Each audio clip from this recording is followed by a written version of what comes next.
Assalamualaikum. Friends, welcome back to my channel, The Faithful Academy. We are a homeschooling family. We are continuing reading the series, The Prophets of Allah, Volume 2. Today, we are going to continue the story of Prophet Ibrahim alayhi salam. So it's the part 2. Allah protects Prophet Ibrahim alayhi salam. One day when the people had gone to the big market, Ibrahim alayhi salam took a hammer and broke all the idols except the largest one. He left the hammer hanging from the neck of that one.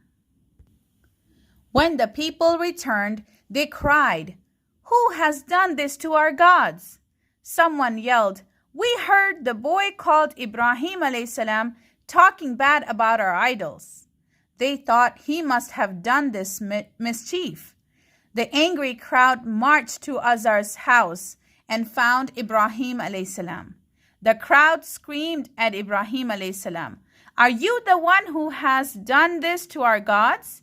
He asked, "Ask the biggest one. See if it can answer. If it can tell you who broke them." They just stood there feeling ashamed. One of them answered, "You know they cannot speak or see or hear." Ibrahim alayhi salam said, "Will you worship instead of Allah that which cannot give you any harm or good?" Ibrahim alayhi salam told them in a kind voice that those idols could not be God.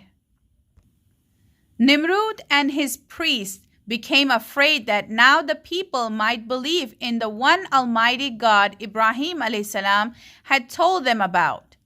Everyone was quiet. Then one of the priests yelled to the crowd, "What will you do with the one who has destroyed your gods?" The crowd shouted, "Burn him and support your gods." The angry crowd brought lots of sticks and made a huge pile of wood. They tied Prophet Ibrahim alayhi salam up tight with a rope and put him in the center of the pile. He was quiet. He was not afraid because he believed Allah was going to protect him. The people started a giant fire all around him. The fire began to sizzle and pop. Soon a black cloud of smoke came up from the fire. Everyone was sure that Prophet Ibrahim alayhi salam would burn to death. But Allah commanded, "O fire, be thou cool and be safe for Ibrahim." Everything obeys Allah, the only God. A miracle happened. Ibrahim alayhi salam walked out of the smoke with no harm. Allah had protected him.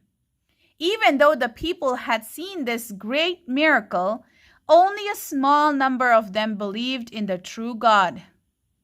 Allah told Prophet Ibrahim alayhi salam to leave those evil people and go to the blessed land now called Palestine. Prophet Ibrahim alayhi salam and his wife Sarah, his nephew Lut alayhi salam, and his followers left the land called Mesopotamia. They traveled to beautiful Palestine. They began to tell the people of Palestine about Allah and the religion of one God. Many of the people became believers in the one Almighty Allah. Okay, friends, thank you so much for joining and reading along with us part 2 of the story of Ibrahim alayhi salam. Don't forget to subscribe and join us in our next video, the story of Ibrahim alayhi salam, part 3. Assalamualaikum.